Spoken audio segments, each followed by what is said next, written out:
Open for Business is presented by Eagle Broadcasting Corporation and Globe My Business. Create your success.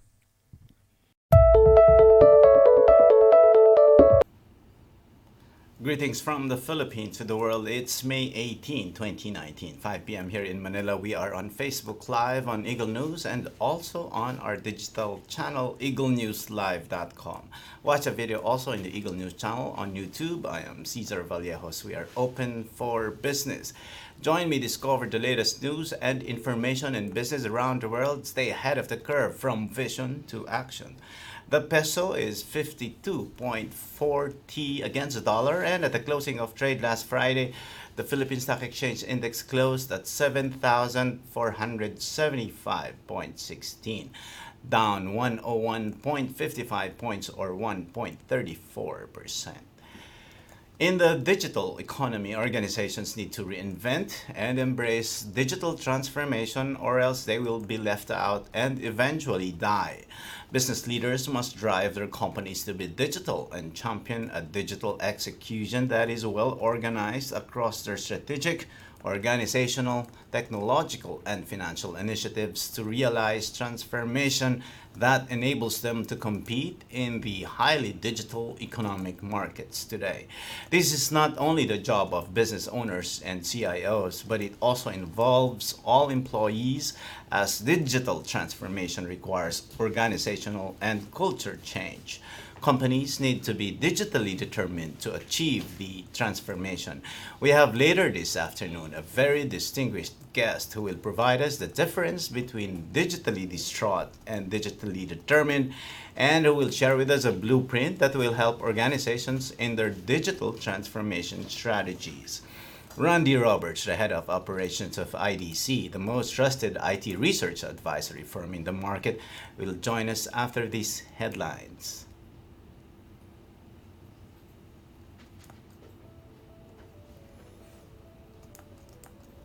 Philippines sees 10 business-to-business deals signed during Duterte's trip to Japan.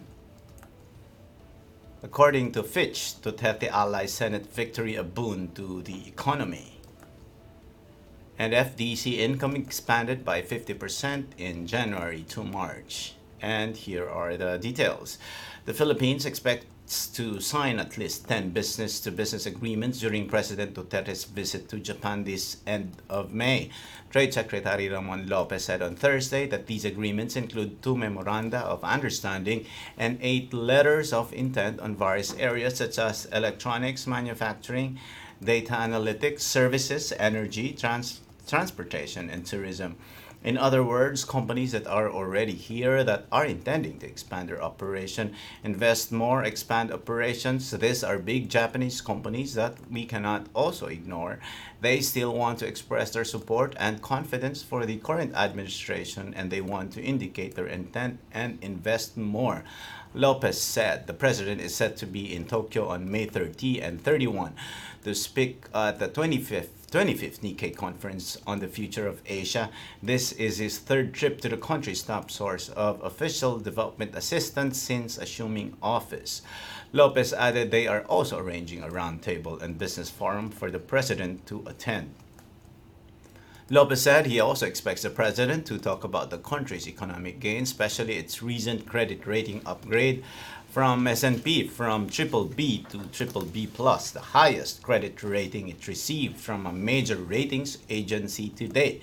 He hoped the president's visit to Japan, the country's second top trading partner, will boost trade relations between two countries, noting that they are working on gaining more market access in the Japanese market, especially with the country's banana exports. Aside from being the country's second biggest trading partner, Japan is home to the country's fourth largest tourism market. Fitch Ratings on Thursday made a statement on the most recent partial and unofficial results of the country's midterm elections, saying the leading administrative slate for the Senate could actually bode well for the country's economics. Early results of the midterm elections suggest President Duterte and his allies would secure a majority in the Senate.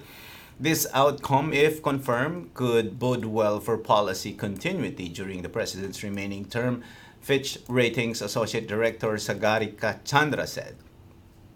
Earlier in the week, local economists said an administration-led Senate could prevent delays in the president's legislative agenda. Security Bank chief economist Robert Dan Roses, in his views on the partial and unofficial election results on Tuesday, said future budget proposals are likely to be approved within the time frame with a Senate full of administration bets. ING Bank Manila Nicolas Antonio Mapa echoed the view, saying the results will lead to faster budget implementation in the future. In the first quarter of the year, local economic growth was stifled by budget delays as the two chambers of Congress failed to agree on certain budget provisions in the Appropriations Act. As such, growth for the first quarter of the year suffered, hitting 5.6%, the lowest growth in 4 years. Fitch Ratings last affirmed the Philippines' issuer default rating last December at BBB, stable.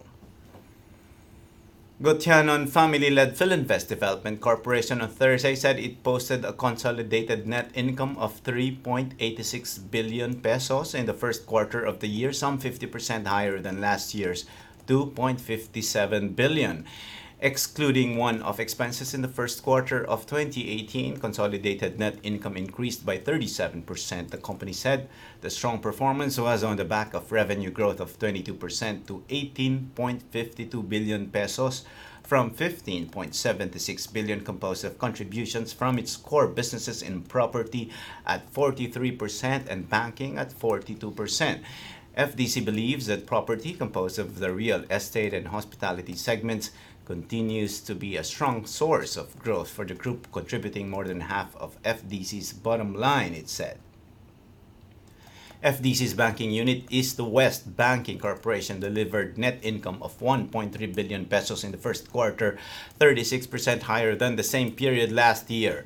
We start a new phase in the FDC story with our entry into infrastructure and logistics parks in New Clark City. Not only will these provide balance to our more cyclical property and banking segments and another layer of diversity to our income mix, but these will also complement existing investments in the dynamic Clark Corridor, FDC President and CEO Josephine Gotianon Yap said. When Open for Business returns, we'll have the conversation with Randy Roberts, the head of operations of IT research advisory firm IDC. Open for Business will be back. Stay with us.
Open for Business is presented by Globe My Business. Create your success.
Open for Business is back, and we have with us this afternoon is the head of operations of IT research advisory firm IDC, Mr. Randy Roberts. Thank you for coming, Hi, Randy. Caesar. Happy to be here. Thanks. It's very interesting that we have this topic, how to be digitally determined. So maybe before you answer that question, I've been talking about digital transformation according to IDC. In your own words, what is digital transformation and why is it important to small and business enterprises and even large corporations? Yeah, so digital transformation in general means automating traditional processes, getting rid of paperwork, eliminating manual intervention in some of these processes as well. It means building a new platform for technology that allows a company to gather all the data that's happening in their business and then utilize that data to make better decisions as well, right? So when we talk about digital transformation at IDC, we have been, as you said, we've been studying this for several years now, and we now have a long track record of history of what does it take to be successful in digital transformation. And just as you said, now we have definitions like the digitally distraught versus the digitally determined. Correct. So now, as we go through digital transformation, now we have really good data to help us understand what makes a company digitally determined, and that's what we can talk about today. Okay, there's a shortcut for digital transformation. They call it DX. So is that now acceptable by the industry? Yeah, sure. So, Yeah, I think everybody now refers to digital transformation as DX for short, and it sometimes it means different things to different people, but ultimately it means how do you make your business more digital to move into the future. Okay, now we go into dissecting what is digitally distraught and digitally determined. So, a lot of people can say, I have a website and I am digitally determined because my presence is there. I have a e-commerce site and I am digitally determined already. So, as you mentioned, there are very, very specific measures on your classification on who really is digitally determined. Maybe let's start with digitally distraught first. Okay. What we see is that there are two groups, digitally distraught, digitally determined, but there's a gap between the two. Okay. So not only over the last few years have we tracked what makes a company successful with digital transformation, but more importantly, when it comes down to measuring that success, we've also now been able to bring it down to dollars and cents. Not just technology, just not about how do you change your culture, those kinds of things, which are important. Surely those are important. But now what we're starting to see is we have enough data to look at to see that for those companies that are digitally determined, we see that their revenue is anywhere from 10 to 30% higher than those companies that are digitally distraught. On the profit side, we can see that their profits are 20 to 40% higher when they're digitally determined versus the digitally distraught. So there's now a real 20% that's for profit, and then 10% for revenue. is for revenue. Right. Okay. And one of the reasons the profit's a little bit higher is because of the efficiencies that you can gain out of pulling some of the costs out of the business, right? So that's why you tend to see a little bit higher. So it depends on the size of the business, it depends on the industry that you're in, and that's why there's some vary in there. But we're now finally beginning to be able to measure this from a financial standpoint. And let's be honest, ultimately that's the real measurement, right, of success. That's is to get down to the dollars and cents. And one of the things that we see happening in the Philippines is that this gap between these two groups is actually growing. Okay. So one of the messages from us to our customers to try to get them to convince them that they need to get on this path to become digitally determined is in their industry. We can now show them in dollars and cents if they're not moving towards that DX future, that this is the gap that they're beginning to see in revenue and profit. And the longer time goes on where they're not participating in this DX journey, that gap is getting bigger and bigger. So now we can actually tell them, not that it's just important from kind of a philosophical point of view to go digitally transform, but now we can actually show them dollars and cents that it matters.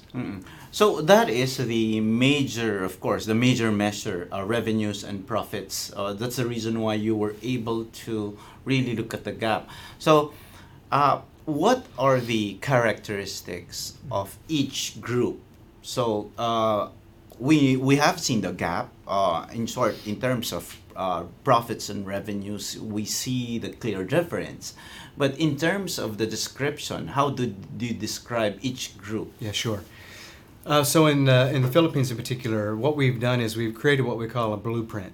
Okay. A blueprint for companies to become digitally determined. Mm-hmm. And inside that blueprint, we have four main pillars. So again, this is how we define a digitally determined organization. Okay. Yeah. Number one is a single strategy. Okay. So those companies that fall into that group have a single enterprise-wide strategy that the whole company is bought into. Mm-hmm. And each of the lines of business and each of the groups and each of the teams is bought into that single strategy. Mm-hmm. Digitally distraught, on the other hand, may have several different digital activities happening, Mm-hmm. but they're not a part of an overall strategy. So maybe you have IT developing a specific space in R&D to do some testing. Maybe you have marketing developing something on a digital platform to do something over here. Or maybe you have the product development team going outside to work with a third-party company to develop a digital product. So those things happen in a digitally distraught organization. So in a digitally distraught organization, as you mentioned, the departments work in silos. Yes. So they're not aligned. Yes. Whereas in a digitally determined organization, as you mentioned, there is one strategy that they will Exactly. follow. That's exactly right. But the question is, before you move on Sure. with the characteristics, who leads it? Who leads the strategy? Because there's a lot. There's operations, there's production, there's finance, there's ID, there's marketing. Mm-hmm. So in that single strategy that you mentioned, who should take a lead on that? Yeah, so when we do surveys of our enterprise customers and ask them these kinds of questions, one of the questions we always ask is, what's your biggest challenge in keeping you from becoming a digitally determined organization? Mm-hmm. And without doubt, the number one answer the majority of the time is the lack of leadership at the top of the organization. Okay. Having a CEO that's bought into digital transformation and those activities, including driving that single strategy, Mm-hmm. is the single most biggest challenge or hurdles that most of the companies, particularly in the Philippines, are seeing. There are cultural issues and technology issues that also are there for sure, but no doubt that the number one thing is buy-in from the very top of the company, because when the leader is bought in and driving that strategy, that filters down to budgets, right? Because now every budget has a priority around DX. It goes down into hiring people, because now every hiring plan includes digital in that skill set they're looking for. So it filters down into all parts of the organization. So that seems, you're absolutely right, that seems to be the number one thing that drives this organization towards fulfilling that strategy. Yeah. Mm-hmm. So okay, let's move on. You said it's the difference mainly is number one. It's having a single strategy. What's Yes. next? So number two is culture. So it connects a little bit to what we just talked about, but having a new culture inside the company as well around digital transformation, meaning, are the employees empowered? Are they empowered to be innovative? Are they taught that they can take chances and take risks? Are they taught that they can think freely in terms of new products and services that may be outside of the mainstream or the tradition of what the company has been doing? So the culture is another big part of it, and that touches hiring, it touches training, it touches skill sets, and all the parts inside the organization. So culture is the number two thing. The third of the fourth is, Before you go to the third Yeah, one, sure. I'm very interested with culture, because off cam we were all talking about culture, and this really is a huge factor that's that businesses, both small and large corporations, are concerned at, because in terms of culture, it's really the changing of the mindset of CEOs and even the regular employees. There is fear for change for employees. They're Yes. afraid that they might lose their jobs because of these DX Yes. changes. For CEOs, they don't wanna, especially in the Philippines, and a lot of the large corporations are run by of course the patriarchs, who are digital migrants rather than digital natives. So, true. what to you in the aspect of culture is really the blueprint, or what are the challenges for companies, for small business owners, SMEs, to really create that culture, change that culture to make it to transform the Yeah, organization? yeah. So I understand. I think in general, it is about empowering your employees to be agile, to think on their own, to take action on their own, to think differently, to really go outside and beyond the tradition of the company and think about new products and services that they really believe that their customers are demanding, that somehow will differentiate them in the marketplace. I think for SMEs and micro businesses and the small businesses in the Philippines, frankly, it's a little bit easier because there's always a sense of urgency in a small company. There's always a sense of high competition. There's always a sense of having to be agile, having to make decisions quickly on a very low budget. And that's their advantage over the large corporations. It's absolutely an advantage. They're closer to the customer. They're closer to the channel. They have their pulse. They have their finger on the pulse of what's happening in the community and their customer base much better. And frankly, just by nature of being small, they have to be agile and quick like that. The larger companies have a much bigger challenge, especially these huge traditional industries. Manufacturing, banking, insurance, these kinds of and telcos as well, have a tradition of a large number of employees that have been employed in these companies for a very long time, and they've done things a certain way for a very long time.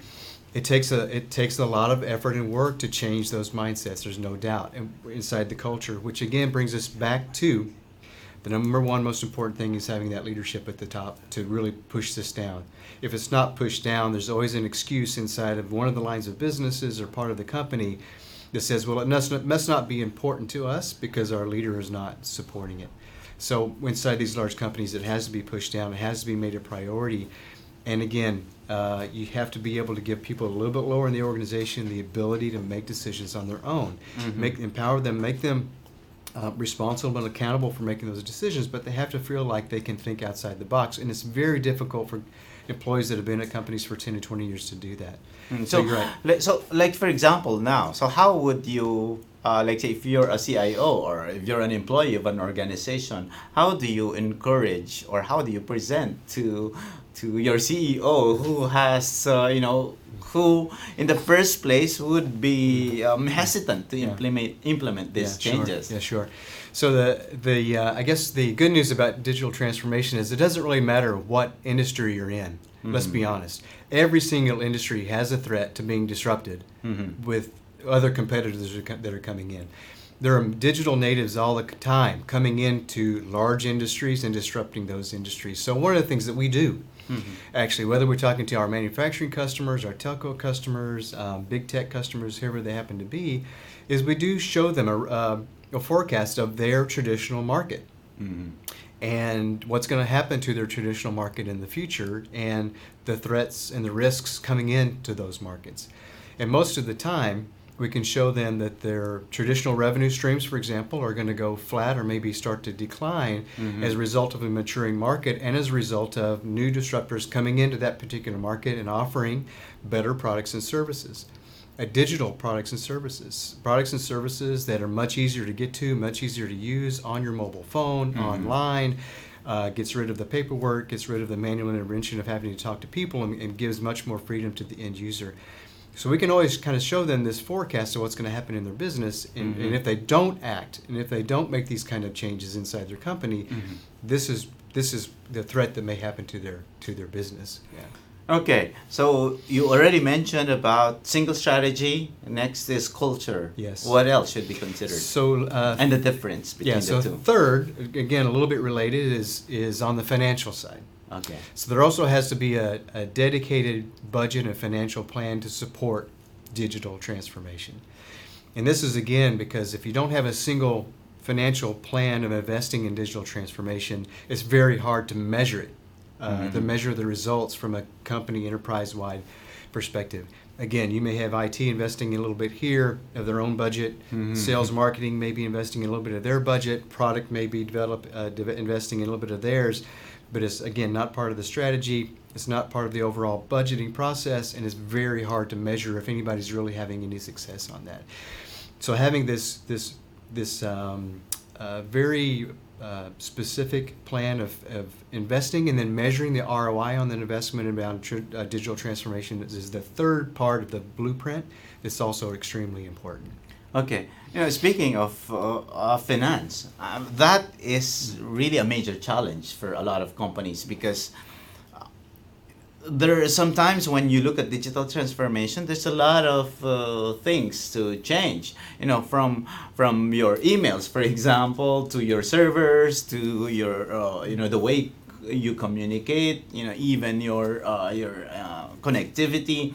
That's a huge investment. So how do you now make sure that everything is calibrated, or if there is something, if you have already a plan for you to be digitally determined, what should come 1st? What's the hierarchy of Yeah. the digital needs? Yeah, so the digital needs for to become digitally determined are still driven by the business. Okay. You still have overall business objectives and goals that you want to accomplish, and any investment, including digital transformation, with this centralized sort of a budget idea, also has to continue to be driven by your business objectives. There's no doubt about that. Nobody wants to invest in digital transformation for DX sake. You still have to be able to measure the outcomes for your business. But what is unique, and that's why it's unique for each business. So you can't necessarily say across the board, invest here first and here second, here third, because it's Okay. driven by your business objectives. But one thing that we do tell our customers is that investing in DX is different and has to be measured differently. So your expectation in terms of return on investment and your KPIs, key performance indicators, has to be different. So what you measure is very different for DX as well. So you have to start defining KPIs around those investments that are things like, are you using data that you aggregate? Are you using that data to help you make business decisions? Okay. Are you using that data to develop new products and services? Can you measure that? Are you using that data to generate new revenue streams? Measure that. Are you educating your workforce with new skills around AI or cloud or whatever it happens to be? Measure that. Right, so now you have new KPIs around DX as well as a company that you should be measuring that are also very new to the business, if that makes sense. So in short, because of course KPIs vary from not only from business to business, but also in each industry. So what you're saying, Randy, is that it's really the business organization who would define that based on the needs and probably based on the available budget. Yes, and then exactly. that's where you prioritize. Yeah, that's right. Okay, but again, speaking of the, like say for example, when you have a list to really come up with digital transformation, from your infrastructure to your connectivity, what are can you mention, like say the top 3 list, for you to say, okay, I am digitally transformed because I have changed or I have somehow, tweaked on this specific areas of my business. What is that top 3 that, organization should really focus on first? Yeah. So again, it comes down to the objectives of the business and those KPIs. But some examples may be, again, one of the main objectives about DX and becoming digitally determined is that you want to do things faster, right? Okay, As an yes. example. You want to get to market faster with new products. You want to go into new kinds of markets, actually, with new kinds of products.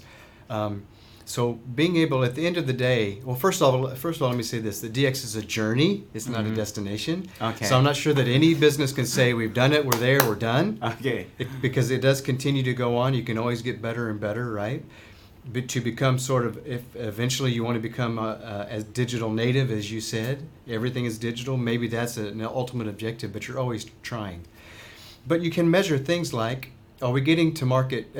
If today's development cycle for a new product to launch to market is 6 months, if we can now transform our company to get to the point where that 6 months is now 2 months, that's a win. That's progress in digital transformation. Have we developed a completely new product or service that came out as a result of us looking at the data that we collected from our existing customer base, and we identified an opportunity that came up in that data that helped us deliver develop and deliver a brand new product or service to generate a completely new revenue stream for us.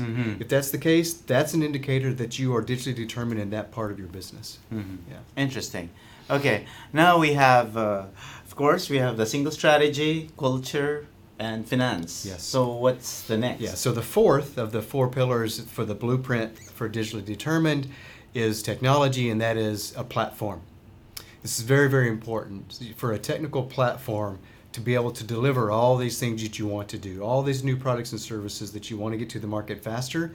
Having an open architecture around a platform is the fourth thing that you have to be able to do. And what that means practically now is when we say an open platform for development, it means cloud-based. It means a cloud-based platform that's open, that provides APIs from your system to the outside world. So now not only are you, for example, collecting the data that's happening inside your business and inside your network, but you're connected through your open platform to outside companies, external partners, ecosystem partners, that now you can also collect data from and put yours and their data together to come up with some unique new insights that will help you drive your business. You want to invite third-party developers from the outside to be able to develop new products and new ideas on their own on top of your platform. So having this open architecture, this cloud platform is the fourth piece, and the really, really important piece, because that's how you now actually can execute taking your DX strategy to the marketplace. Okay, with that platform, I think that's somehow one of the challenges also with other companies, because there are legacy platforms. Sure. And with the legacy platforms, that is where the investments will come in, to change that. And based on some studies also, like the fourth industry revolution, what are the considerations of the various generations or revolutions happening in the platform pillar? Yeah, you're absolutely right. So these legacy systems that especially large industries of banking and telco, insurance have had out there for years and years, it's very difficult to get them into the digital transformation mindset. And it appears as a huge challenge for the IT departments and the CIOs and the CTOs. There's no doubt about that. But the threat and the risk of not doing it is so high that there's really no choice. You have to do it. So there are many ways technically to bring in some middleware, as an example, to put on top of a legacy system that allows you to open up your system to the outside world. Legacy systems typically will talk their own sort of technical language internally, and they don't talk the language of the internet, RESTful APIs and that sort of thing. So you can bring in a platform in the middle that allows you now to take your data and open it up to the outside world and to those developers and partners that do speak kind of the internet language. So there are ways to take these legacy systems and open them up. I'm not saying it's necessarily easy, but like I said, the risk of not doing it is just too high. And if you're, I used to work in a telco, for example, and I know as a product manager, I would want to get a new product developed, and I would go to the IT department and they would tell me it would take a year to get it done because of these old systems. In the internet world, that's unacceptable, right? In the internet world, we're talking days or weeks maximum to get something done. And you get it to market and it doesn't work, you iterate it, you try it again. So there's really no excuse not to. So you have to be able to elevate your system up to this open architectures, cloud-based architectures that we're talking about in order to really compete. And if we go back to what we were talking about earlier, this gap is growing between the digitally distraught, who have the legacy systems and are investing, and the digitally determined, who have opened up their system and taking advantage of what's happening on the outside world and getting to market much, much faster. That's one of the reasons this gap is growing. Well said. We will be coming. We'll be back because we have. We'll pause for a few reminders, and also we will greet some of the viewers on Facebook who are posting and who are watching right now. When Open for Business returns, stay with us.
Open for Business is back, and still with me is the head of operations of IDC, Mr. Randy Roberts. But before we ask other questions, we'd like to greet the viewers who are watching us now on Facebook. We have Nelia Murata, Judy Tala is watching, my good friend Mira Eustaquio is watching, BDV Sales, she says, happy watching from Admiral Las Piñas, MMS.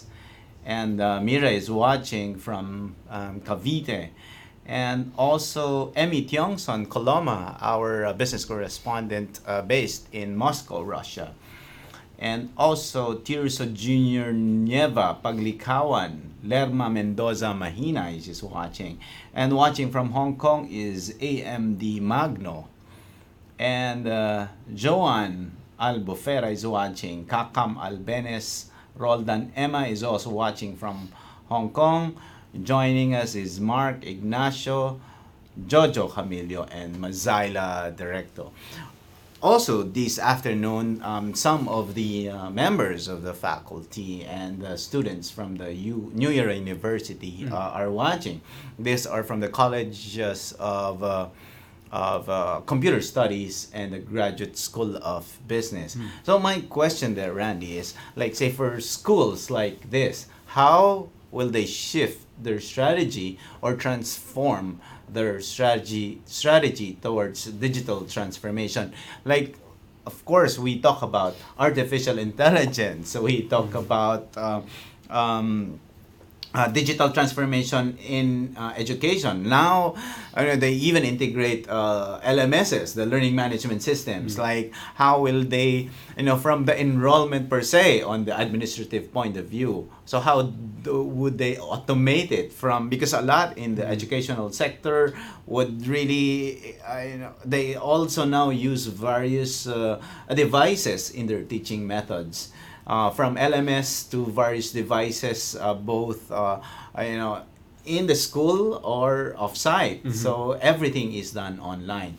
So what's your take on digital transformation that can be really fully utilized by academic institutions like the New Era University? Yeah. So far, all the things that we've talked about of moving towards digital transformation, obviously there's a huge impact on skill sets. One of the things we do at IDC is we look at the future of work. So we explore what is the impact of digital transformation having on the future of work. For example, how does it impact the work culture? How does it impact the workspace? What kind of tools are people using? Where are they working? Also, the workforce itself. Who's in the workforce? How does AI impact the workforce? And how do people work with AI as an example to get their jobs done? So we look at this future of work, and we definitely look at what is the impact on new skill sets going to be around AI and these kinds of technologies. And in fact, go ahead. Yeah, but before you answer your point and emphasize on that point, what is the future of work? Yeah, okay. Well, so actually when we think about the future of work, we do talk about those three things. The workspace, the impact on the workspace itself. So for the Philippines specifically, one example would be, where are people working? What tools are they using from a device standpoint? Particularly in the Philippines, around the BPO market and customer services kind of arena and industry. The workspace, what does that look like? Where is it? Is it mobile? What kind of tools are they using? The second area of three we look at is the workforce itself. Who is working? The impact on AI technology on who they are. How does it help them do their job? What is the workforce of the future looking like, including what kind of skill sets do they need to have going forward? And then the work culture we talked on a little bit, but again, the working culture as well inside the company, and how do they work as teams? And one of the impacts specific again to the Philippines is the age of the workforce in the Philippines, right? So one of the great advantages, in general, the Philippines may be behind a bit in terms of DX, but one of the advantages that the Philippines has is the age of the workforce. 60% of the people in the Philippines now are under 30 years old. Over the next few years, the largest group of workers will be the millennials and the young people. So these are the people now coming into the workforce, and these are people that have grown up in a digital world. These are people that have grown up with a mobile device as their main device, right? So that's one of the advantages that the Philippines is going to have in terms of the future of work and the skill sets that the people have. But one of the things that we also have to think about in terms of future of work is where does the training for all these new skill sets come correct. from? Who's responsible for training on AI, as an example? We just finished a study around AI specifically, and we asked that question. So the good news is in the Philippines that workers are generally quite optimistic about AI. The vast majority of them see AI helping them do their jobs better, not taking their job away, but actually helping them do their job better. So then the next question is, where do you get the skill sets? And so what we found is in this survey that there's the responsibility for training on these new digital skill sets is shared. The corporations have responsibility to train their people. Government has some responsibility as well in secondary education and maybe on the university level to take some leadership and training. And then thirdly, the universities themselves also now have a real responsibility to train this upcoming generation of young people with the right skill sets to not only participate but lead in this digital transformation that's now happening inside these companies. So it's again, as a part of the survey we did around AI, what's interesting is that the skill sets that are required are not necessarily technical skills. The skills now that people are expecting to get from a university, as an example, are soft skills. They're cognitive skills, analytical skills, social skills, leadership skills. These are the kinds of skills now that are much more in demand because technology is taking some of the routine tasks away. Okay. Now people can actually focus on the real value add part of their job, and the real value add is now thinking creatively. Thinking about how do we use data, how do we write data models that help us do our job. So it's those kind of skills now that people are looking to universities, government, and corporations to help them to get more educated to prepare for DX. So it's really, again, you don't rely on technology only, but as they say, it's humans plus tech. Yes.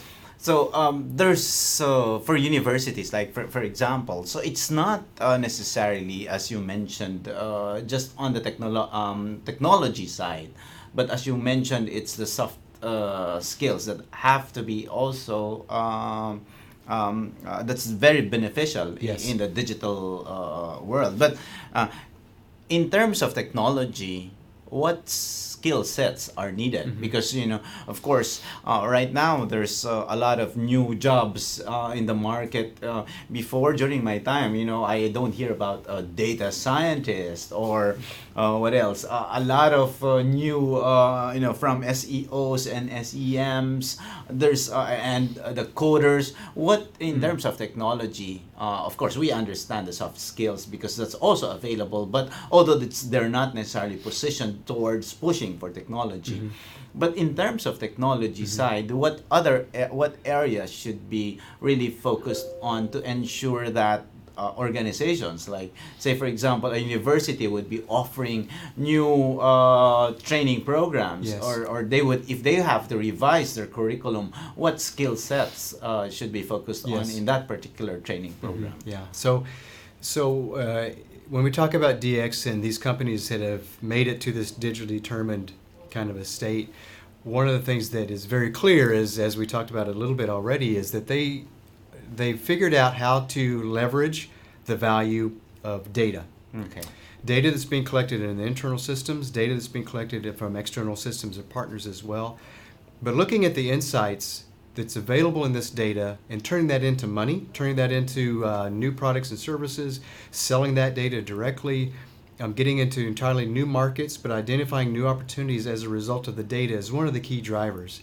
So on the skill set side, I would answer it that way. I would say any skills like new analytical skills that help you be able to analyze a data set, to define data models that can go into the data and pull out the insights that you're looking for.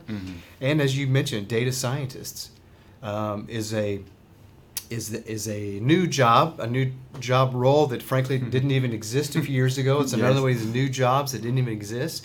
It's in huge demand right now. So if you have interest in data and getting into DX, digital transformation, I would encourage you to look at a data scientist type of a role, because very short supply, very high demand. And right now in the market, if you're a data scientist, you can almost name your price because they are so high in demand. And it's consistent with, again, the survey we did around AI showed us the demand of these new skill sets: analytical, data scientists, cognitive, social, and the supply that's in the market today, and the supply that we expect to see in 5 years. There's a huge gap. There's a very small gap in the technical skills because we're doing quite a good job of teaching technical skills already. Okay.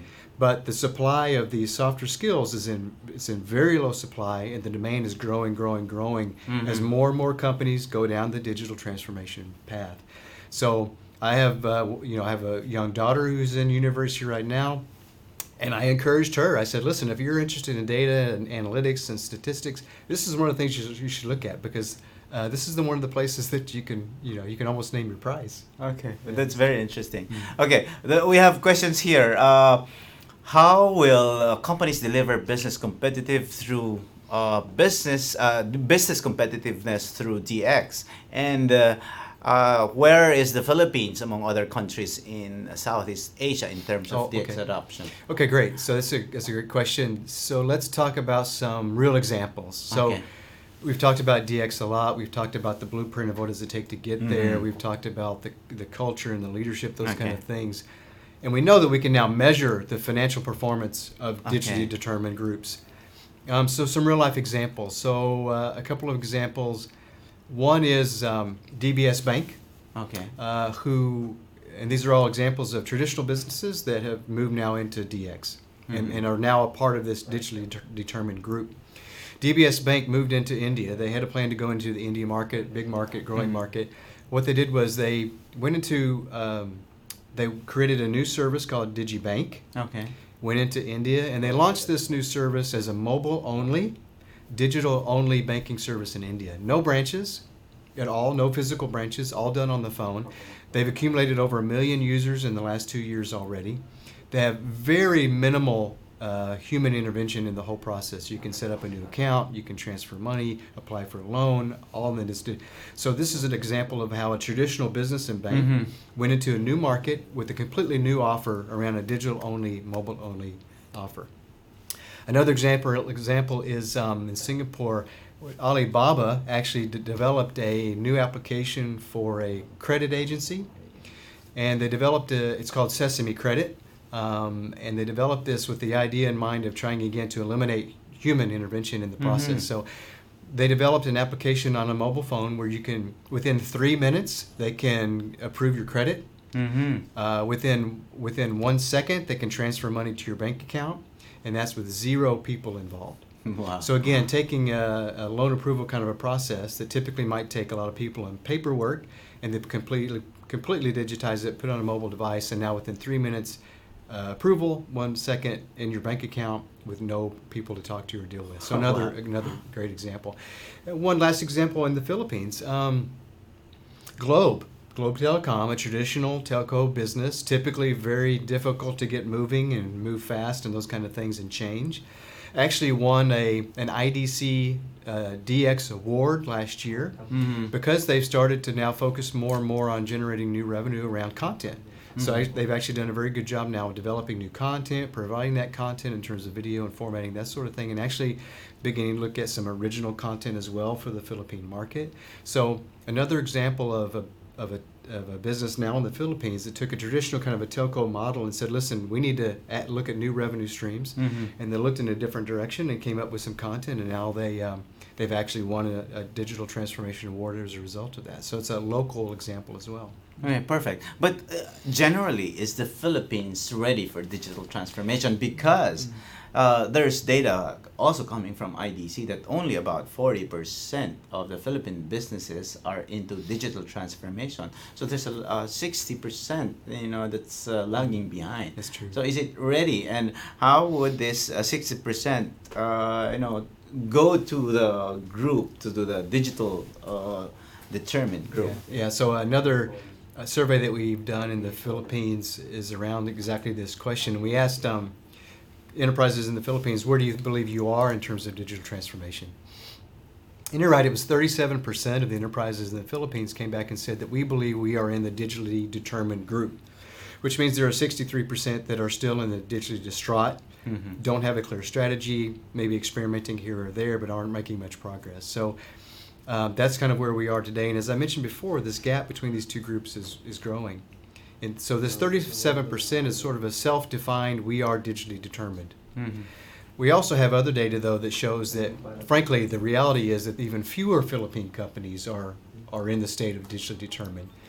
And they have a lot of catching up to do relative to some of the other countries in Asia. One of the biggest gaps, the Philippines is on par in a lot of areas around digital transformation in terms of driving strategy, driving new skill sets, but the biggest place where there's a challenge is in investment. Frankly, the Philippines is falling a little bit behind in general around the infrastructure in the country, ICT spending in general in the country as well. So there's a lot of catching up to do in terms of modernizing the ICT infrastructure in general to get the Philippines up to the point where they're competitive with the other Asian countries. Speaking of that, with your last statement, this is a very interesting question from Mina Ahedo. She said, where is being digitally determined sit in an environment where digital technology is not that advanced? I mean, poor internet capacity. How can businesses manage this risk? Yes, it's exactly on the point of investing in the infrastructure of the company. There's a couple of things to talk about here. Number one is, again, I get the advantage of traveling around Asia a lot and seeing what's happening in other countries.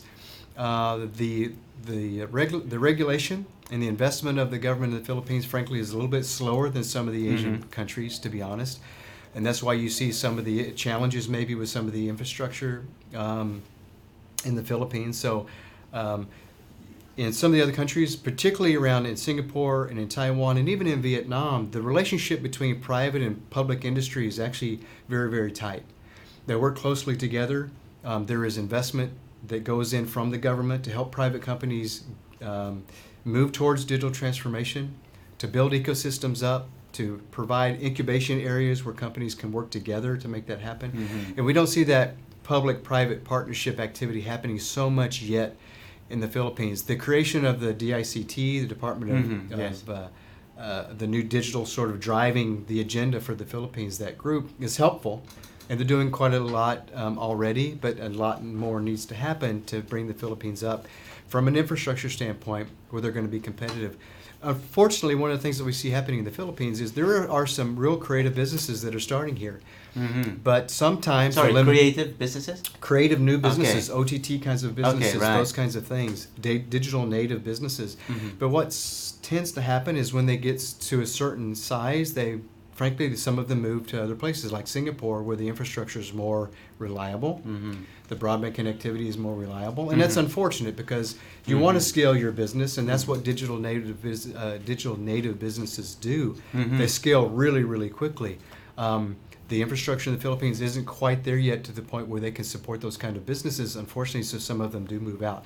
We need to get the Philippines market to the point where not only do the homegrown businesses stay, but maybe we can start to attract some businesses from other countries to come in because they have the confidence in that growth. And one of the reasons that they can move here is because of the workforce, as we talked about. The Philippines has the youngest growing digital workforce in the region. There's a lot of positive things that we could take advantage of doing that in the future. Well said. That's really very interesting. You've been here in the Philippines for 4 to 6 weeks. Yes, am I correct? That's right. So how is the Philippines as an expat? Aside from, as you mentioned, a young workforce. How exciting to you is the Philippines, and what do you think should the Philippines really focus on to really move to being digitally determined? So I think in general, the big industries So my personal experience, right, around setting up banking, setting up utilities, setting up internet services, there have been some. I can see where there are some certainly some opportunities to improve some of these processes, opportunities to eliminate some of the paperwork, opportunities to minimize the human intervention in some of these processes as well. I can certainly see it coming in. But on the other side, of course, there's a lot of optimism around seeing the young people do almost everything on their phones now. They buy everything, they go everywhere, they plan everything, they socialize, everything is on their phone. So again, we can see the influence of the younger generation is beginning to happen. But all those things we've talked about from the very beginning around the 4 pillars of moving towards digital determination. One of the things that IDC can help with is some of these industries that I've now experienced as an expat coming in around the utilities and the banking and internet, those kind of things. We can, we certainly have the blueprint we've talked about to exactly help these industries move towards digital transformation with automation, right? With new digital skill sets. With setting up the technical platforms that allow you to get to market faster, that allow you to maybe eliminate some of the human intervention that's there today. So this is exactly the kind of help that we give to our customers, is to help them move from this digitally distraught burden of paperwork and that kind of thing, and moving over this gap into this digitally determined group that is seeing, as we talked about, the real revenue and profitability advantages when they get to that point. There's a lot of potential here for that to happen. Nice. My last question before we let you go, Mr. Roberts, is, I know the answer would take you 30 more minutes because it needs a lot of expounding, but how will small and medium enterprises embrace digital transformation? I think it's quite, I'd say it's much simpler for the smaller businesses to take advantage of it.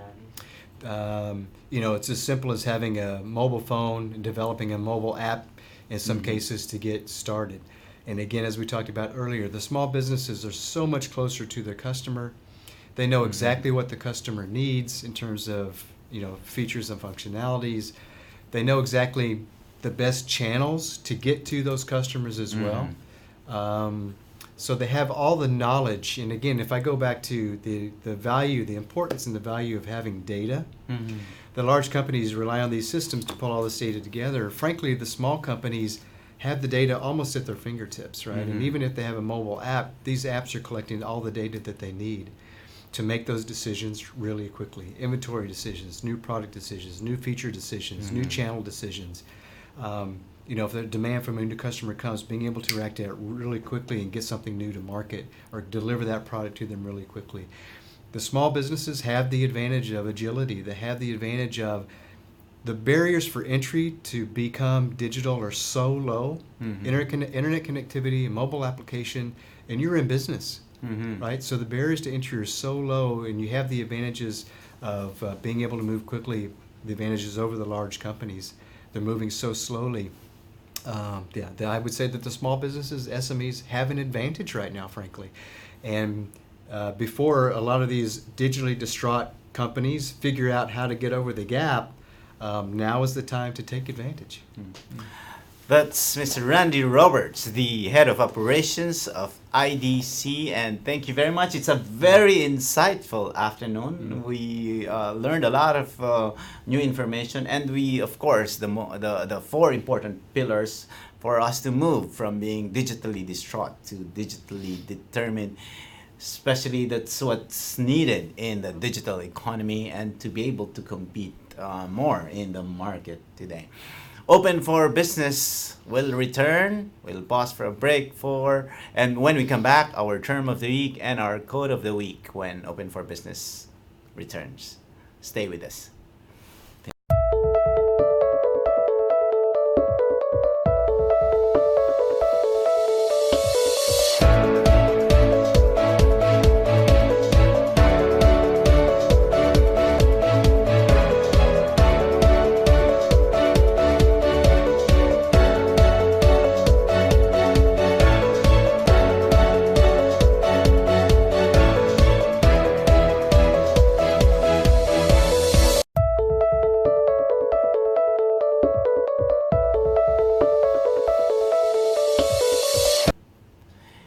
our term of the week, you take a refresher of business terms to make you updated, more informed, and ready to make smarter business decisions. Our term of the week is DX, or digital transformation. It's the integration of digital technology into all areas of a business, fundamentally changing how you operate and deliver value to customers.